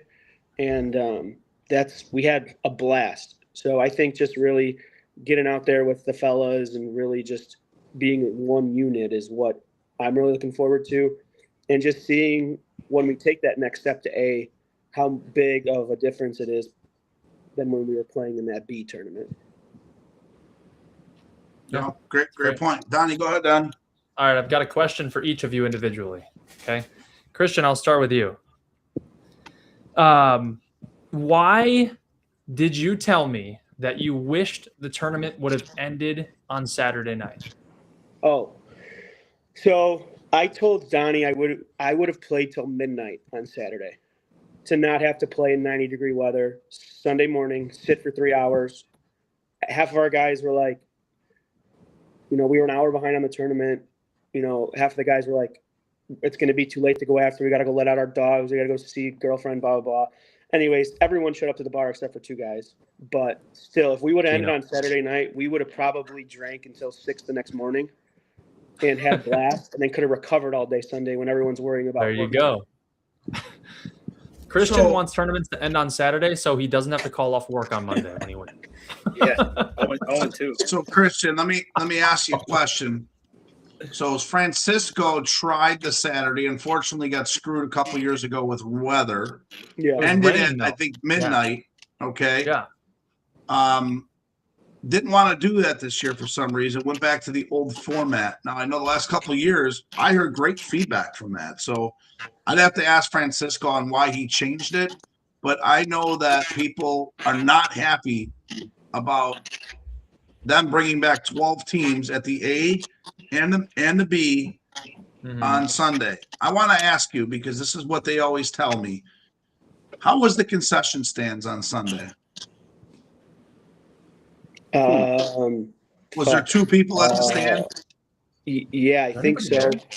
Harlow was there. So do you think they would have made more money if everyone stuck around Saturday night, or bringing back 12 teams on Sunday at 8 in the morning, 9 in the morning? I mean, how much money can they make? By the time they open, I mean, there's down to 8 teams. So six teams, Jimmy. Huh? Only 6 went back on Sunday. No, they had 12, I thought, no? I'm pretty sure it was 6. There was 2 losers bracket games at 10 o'clock. Oh, for B? Yeah. Well, A they had 12. It was 12, 8 and 4. Yeah. And then your guys, I thought, was the same, very similar. It was only 6. 6. Oh, it's even worse. Like, right. Why would you? You know what I mean? Like, I don't know. My thing is they could find other elements to get those games in. Even if you have to start on Wednesday, I wouldn't care to start on Wednesday. Then on Saturday. Well, we ended Friday night at we were the last game, and we ended at 9:30, and we were like, "Oh, there's another game after this." Me and Owen were like, "There's another game after this," and there wasn't anything after us. Saturday too. We were supposed to start. So we were supposed to start our game Saturday at 7:15. We didn't end up starting until like 8 o'clock, and we were done at 9:15. But there was no other game after us. So instead of playing another losers bracket game on Saturday night, you could have came back with only 4 teams on Sunday, and had Even both worse. fields going, it would have been over in 3 hours. Instead, we were there till 5 o'clock. Well, yeah, I don't understand why they do that. I just don't get it. It makes no sense to me. They end things early, and then they bring teams. I don't get it, and you can't tell me it's because of concessions. You just can't. You They can't sell tell me Italian 'cause ice. They sell Italian ice without fucking spoons, Jimmy. that's You're licking it like a dog. yeah, that's I thought- not. I thought you were eating ketchup out of the cup. Exactly. You got any videos of that, Owen? No, thank God. Okay, fair enough. Donnie, I don't understand it. I don't know. That's something that when like a dog. Donnie, maybe I'll throw it in the SSA chat that we have, the text message that no one ever responds to me. Maybe Yeah. I'll throw it in there, and we'll see if we'll get a response. Yeah, You know, I hear you. because who the fuck is Jim Moretti and who the fuck is Donnie Rollins, right? So at least, Donnie, we can see and ask them like men, as we always do. I hear you. So, I hear you. but go ahead, Donnie. Anthony, we'll talk. Your question is next, and I want to talk. There's a third Leal brother that not many people talk about, and I want to first of all know why nobody talks about my man Marty, and how influential was Marty for Gatya at B Nationals. Oh, he was definitely there in the dugout. You knew that. He was cheering us on the whole time, and I'll say the only reason that we didn't want to put him on the roster and everything is because I think he wants to do it the same way we're doing it. You know, I think he's got some guys that he wants to put together, and they want to do it themselves. They don't want to, go on our back. You know, I am very happy you answered that question that way, because I was going to say, Jimmy, there's another brother that wants to also start at the bottom in the B National with his own group of guys and play B National, because he saw his two brothers play and be a part of it and win. And he's like, I want to be a part of this too. Let me get my own team. Right. So that's great for the growth of the game, in my opinion. Right. Someone's like, damn, this is really fun. This is cool. My brothers had a great time. I want to do the same thing. So I think that's what's missing, right? People sometimes just want to jump on a team that's established because they don't have to do the work to grow with that team. And, sometimes that happens. So it's great, right? It's great to see that stuff. So the great answer, Anthony. I'm happy. What time do you have to wake up tomorrow for work, Anthony? 4 a.m. Awesome. Perfect. Thank you for being Donnie, a part of the show. Let's keep him here another hour. What do you think? Yeah. Yeah. You're good. My last individual question is for Owen. Owen loves 16-inch softball, okay? A lot. But there is one thing that Owen loves more than 16-inch softball. Jesus Christ. R. Kelly. Oh, Guy. Why? Why? He just asked for his release from President Trump. I know. I hope he gets it. Jimmy, he could have a concert tomorrow. I would sell my parents' house and go front row, no matter what the cost was. Yeah. Why do you love R. Kelly so much? I just love his music. I don't love the person. Yeah. Bad dude. He can love his music. You just don't love you don't like the person. Yeah, right. I put that in our Terry Moran group chat, and Adam Vogeltons shows up to the park on Saturday, and he's like, you know what? You were right. He was like, R. Kelly's got some fucking jams. Bangers. And I was like, I told you, dude. Bangers. Yeah. You love R. Kelly. Is it true that you wrote a paper about R. Kelly in college?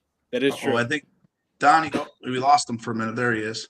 That is true. And I got an A on it. That's so fun. So I have two questions. Oh, we lost. Backyard baseball. All right. My first question. You're back. You're good. All right, good. I don't know why it keeps going in and out. My internet must be bad today. Tell me something that was awesome about the tournament this weekend, though, like as a whole. What did you guys, because it's one of your first tournaments, what did they do really well this weekend? Like, what did Francisco do that was awesome, in your opinion? Who's starting? Don't matter. Christian, go right ahead. Let me unmute you. one moment. Go Go ahead. Some good things that they did with the tournament wasn't as bad as I thought I was going to be running time. Francisco did a good job of letting us bat before each game so we could get loose, which apparently, from what I was told at the tournament, that didn't happen in the past. It was kind of like one right after another, which was good for us because we won on Sunday.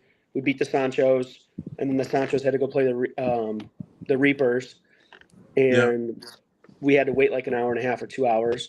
So we got up and we were able to bat on the other field. So that was great. And then I'll just say, like, the umps were fantastic all weekend, except for the night we played the Oboes.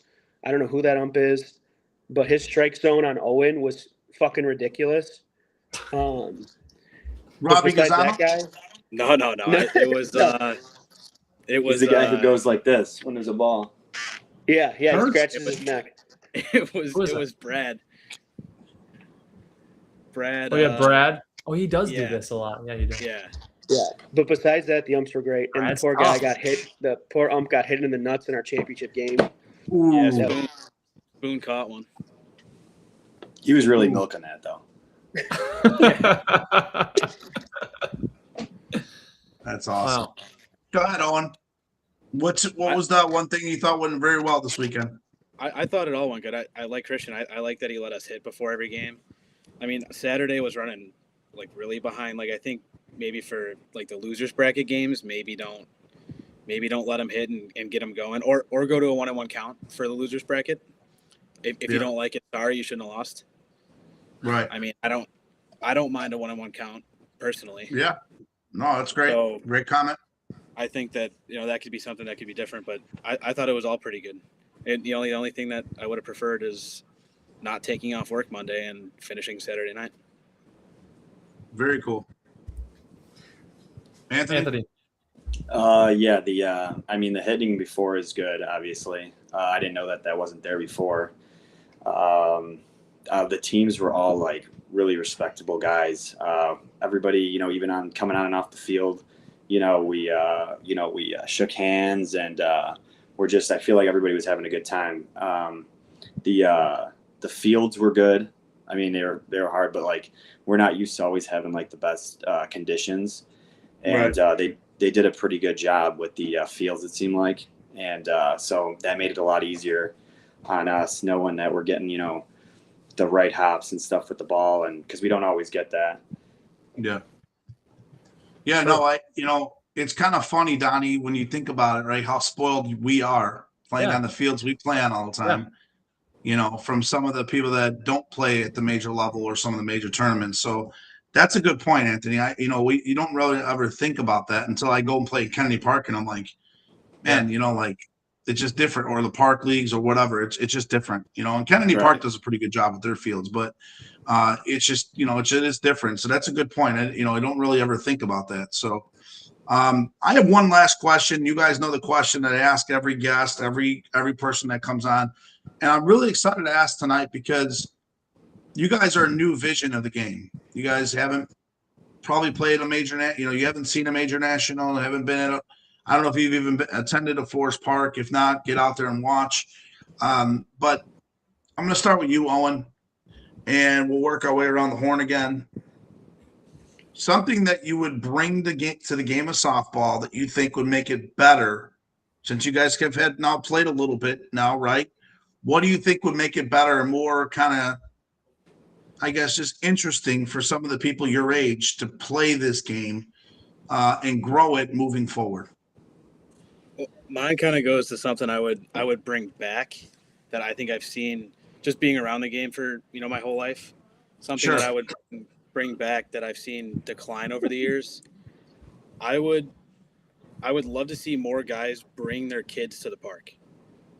I feel like when I was growing up, between my dad and all my cousins and the guys that my dad played with, that they always had their kids there. And now that we're all grown up, all those kids that were at the park hanging out, rolling around in the dirt, are now playing. Yeah. Whether it's on major teams or in the park leagues or anything like that.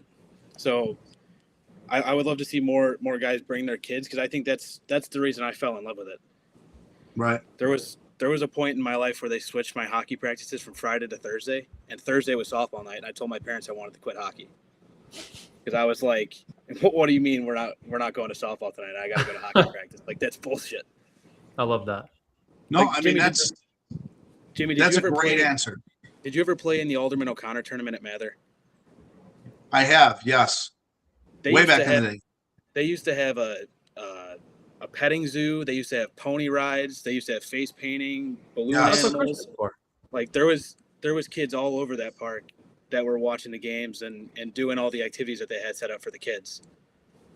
So I think if there was more stuff like that was geared for families, it would do a lot of good.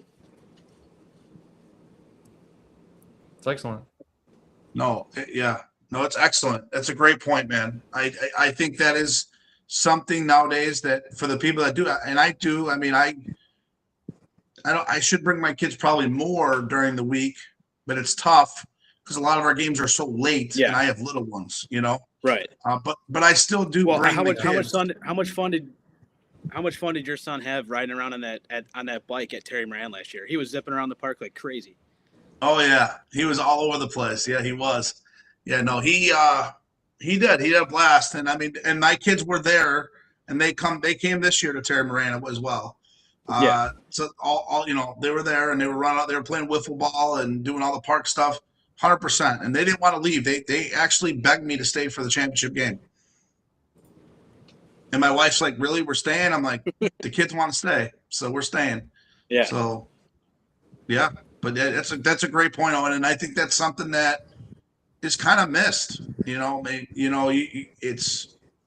a lot of the wives and some of the families, they don't come up like they used to when you were a kid. I truly see that. Like, I mean, look at you make a good point. Like Bobby's kids, Bobby Ross and Randy. I remember when Ryan and Will and those kids were little, like Ralphie's kids, even, Tyler's kids, those kids were little. And now a majority of them are playing 16 in softball. Yeah, So, like I play with Randy's boys. Yeah. Randy and Ricky they're playing now. Yeah. What'd you say, Donnie? Or getting drafted to the MLB. Yeah. Oh well, he got signed by the White Sox, right? Pretty so cool. Congratulations to Luke on that. He got signed. That's awesome. But Anthony, go ahead, Anthony. Right over to you. That's a great point that that Owen was talking about for sure. But what I would think is definitely just like those like the tournaments and stuff like you guys were talking about. The hardest thing about I feel like softball is getting all the guys out, and so either the time frames of the games or the 3-day tournaments and just make them like 1 day or 2 days.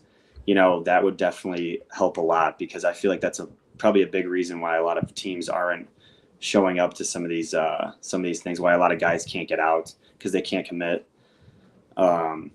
So for sure that, but I loved what Owen said too. Yeah. I think tournaments shouldn't be any further or any longer than 2 days. I agree with you. It could be Friday, Saturday, and be done. Right. The problem is like the teams that play on Friday have a little advantage over all the teams that play Saturday. But somehow, if you get every team to play Friday night and end it on Saturday, somehow, I think it'd be awesome. Even if you started it early in the week just to end it on Saturday, I think it'd be cool too. Right. You play 3-4 games a night on a Wednesday, Thursday, or Friday, and on Friday you could play later, play till midnight. There's no reason. What are you doing anyways? Right. Most of the guys would hang out at the field and probably watch the games at midnight if there was tournaments out. Like I don't know. I'm just saying, but that's a great point. Very good point. So that was the best part about being at the park on Saturday night. There was 300 guys there. Yeah. Even all the teams that got eliminated, even early in the morning, they were all hanging out. I mean, guys were betting on our games against the Reapers. Yeah. So you were saying that Saturday night had over 300 people at the park, you think? I think so. Wow. Christian, what is this comment? Do you want to talk about this for a sec? Who's that from? Does that say Stan? Yes. Yeah. Oh, first time watching the podcast, wants to talk shit. Okay. Never said that. So Go on. That's funny. Never said that. First of all, never said that. My big old first baseman. Gino said Christian's the first person on Zoom whose fat head can't fit in the frame.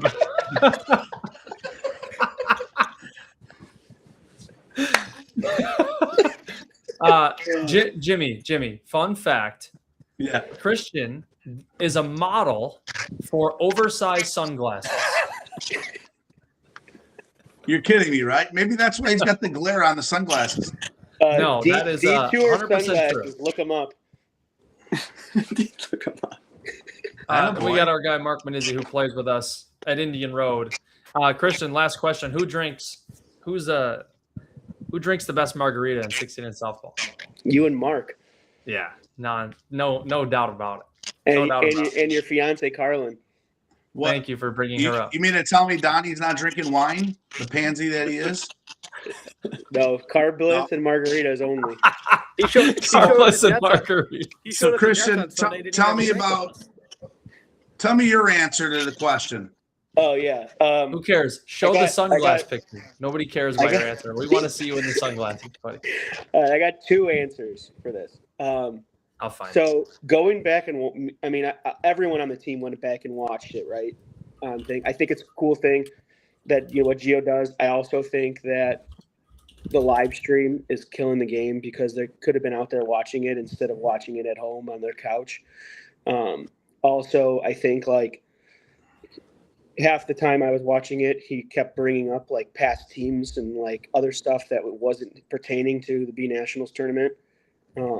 So like the streaming of the games, I think, would be something I would get rid of, because why would you go out to a field that's 100 degrees with,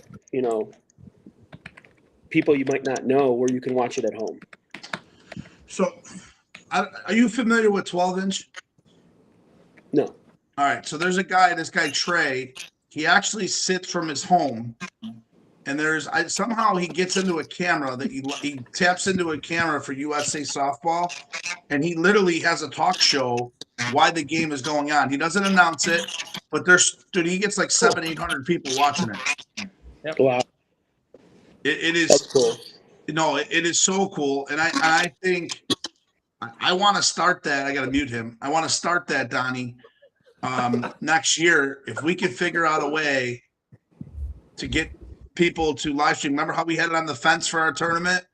Yeah, that's all we got to do, and we could tap into here, and you and I could talk while we're watching the game. I don't know. I just think it's a different element. I think it's cool. I think more players in today will actually like that because, hey, you guys want to hop on the stream with us while the game's going on, right? We talk about it. So, they don't have sound on the game. It's just straight. You're watching it and that's it. Like you're not announcing every play, big time moment in the game. You can talk about what they're doing. I don't know. I just think he does a really good job with it. And I know it takes a lot of time. I get all that, but that's how, if we could tap into even some league play games, Donnie, next year on a Wednesday or Thursday, I think it'd be pretty cool to do. We got to figure out the format, how we're going to do it, but we have, the phones, we have certain things. So, but I like that. I think something like DW does too with the condensed games. Yeah, that's great. Like I find myself watching those. I'm not sitting through an hour-long game. I'm skipping through it anyway. Right. An hour. So the Resmondo just played the Smoky Mountains, and dude, those games ended like 85-75. Yeah. But what I'm saying, 16-inch game, though. Yeah, but what I'm saying, Owen, like Donnie and I can have our show while we're watching the game. You know what I mean? Yeah, that's even better. I think it'd be cool as shit. Like we could talk. We're talking. We bring guests on. We're talking, and we're watching the game. It's almost like what Peyton Manning does with Eli on Monday Night Football, right? To me, I think it's a cool element to what we can do, and if we can get teams to put a thing up on the fence, and I can give, you know what I mean? Like it's going to take some work, but it's doable. It's definitely doable. There's no doubt it's doable. Even for you guys, like the B teams, like A teams, major teams, whatever.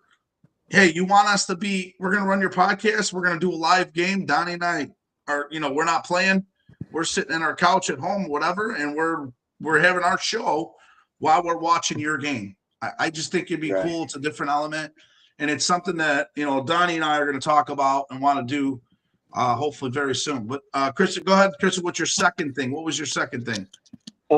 My second thing was just the way that the tournaments kind of run and how they're like staggered. Like it doesn't.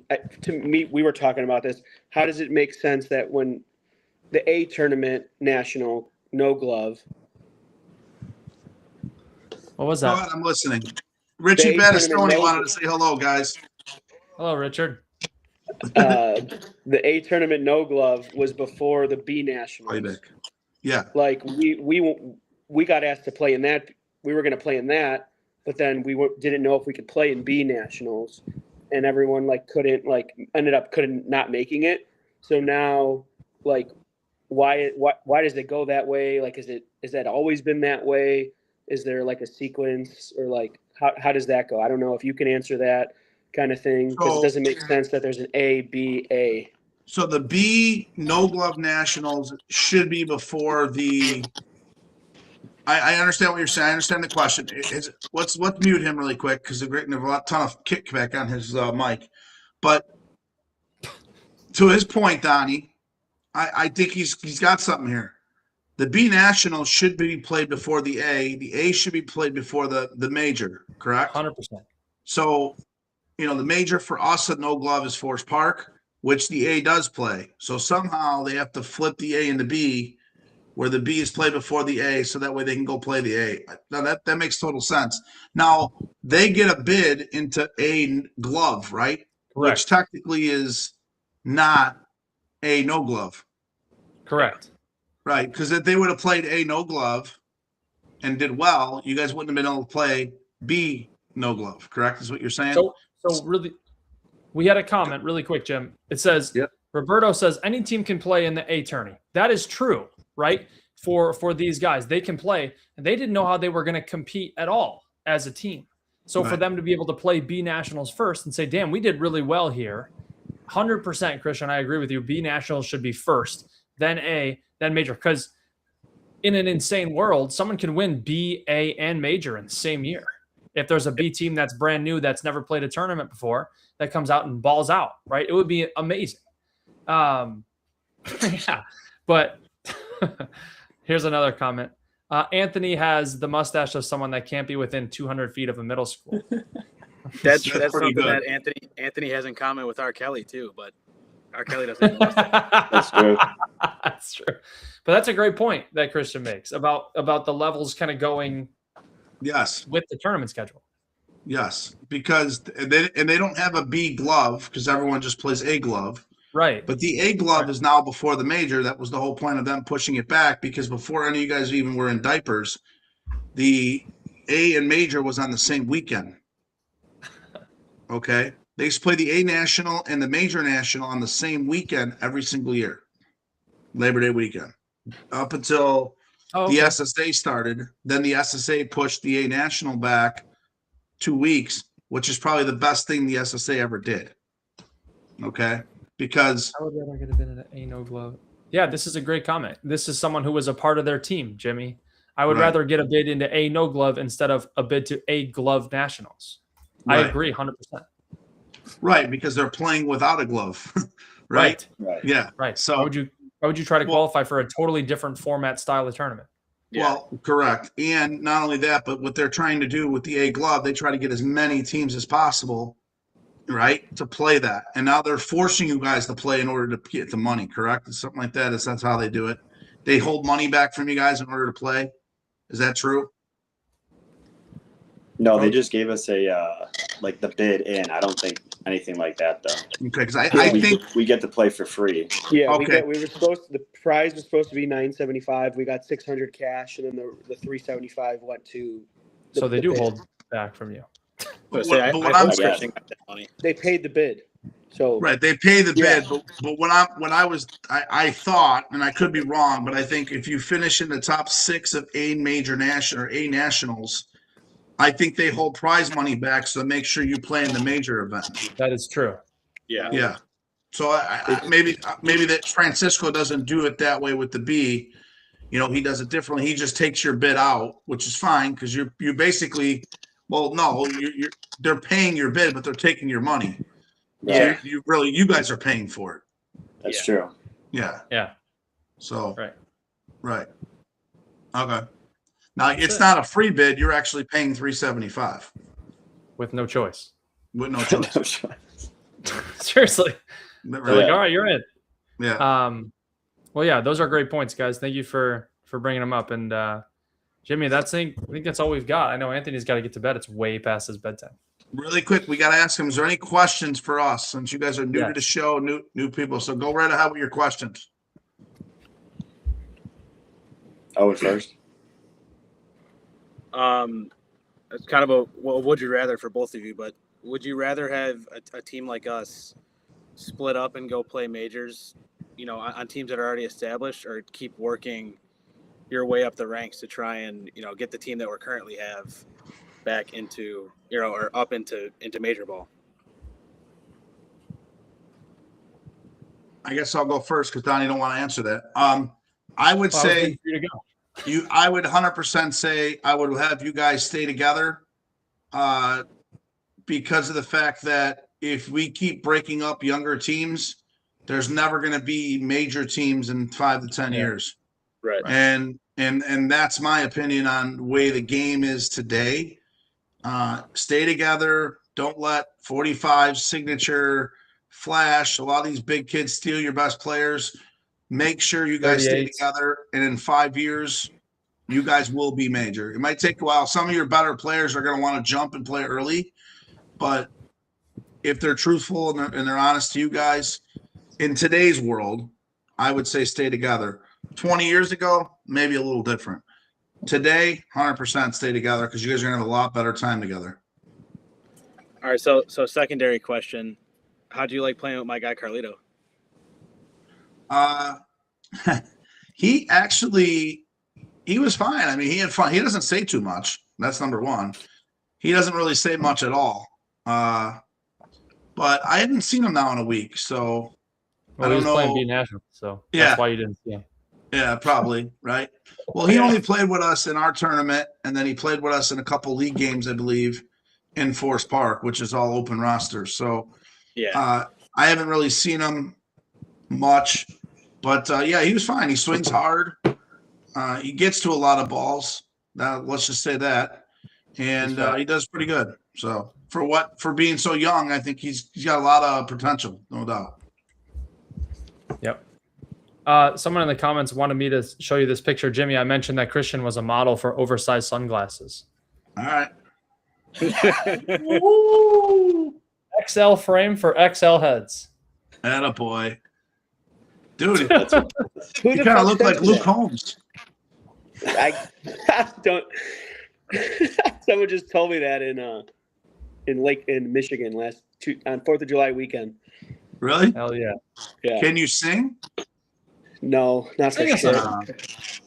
I was going to say you'd be able to get some ass if you could sing.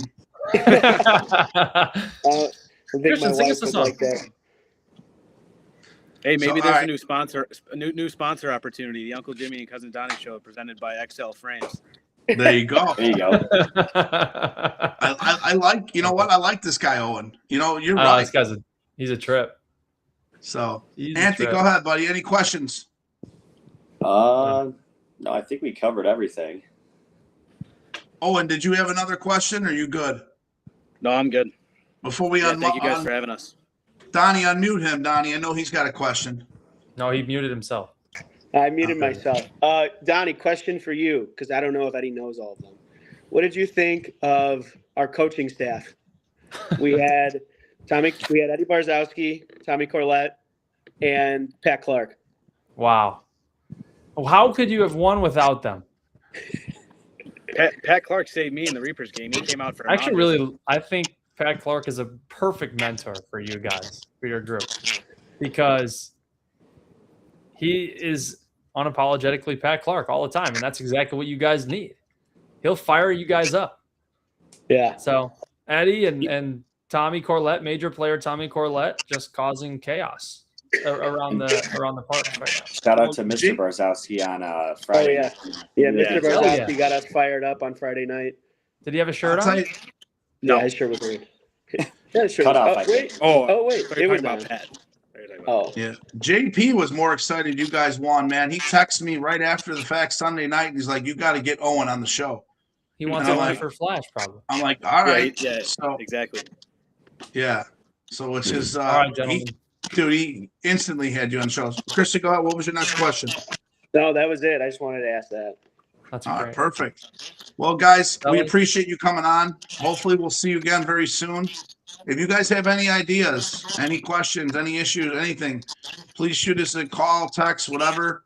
We'll definitely bring it up on the show. So thank you guys so much. Okay. All See you right, Thanks for tomorrow. having us. Thank you. Donnie, The boys. before we end it, I just want to Boys. say thank you to our sponsors, Signature Transportation Group, Cut Shot, okay? Our obviously Beacon Tap, our boy Tommy Reamer, and Surfside. Thank you for all of them, okay? They've done a great job, and I'm going to be buying Donnie some things because we have some money in the bank. We're going to be buying some things for the show. Remember I told you about the mics and certain things? We're going to go a little bit more professional style rather than Heck yeah. just using the computers. That is coming. And then also, I want to talk to you off camera about the games, like I just mentioned. Okay. Cool. So everyone else, we appreciate you guys watching the Uncle Jimmy and Cousin Donnie show. Thank you for staying with us for the full 2 hours. But Donnie, it was a fun 2 hours of new people. Great. Yeah. Park softball, Kennedy Park. I mean, it was awesome, right? So B teams, awesome time, great show. So I definitely appreciate you. Yes, sir. Yeah, I appreciate you as well, man. It was fun. And we look forward to next week when we have another show lined up for you guys here. So stay tuned and we'll see you guys very soon. Yep. Thank you.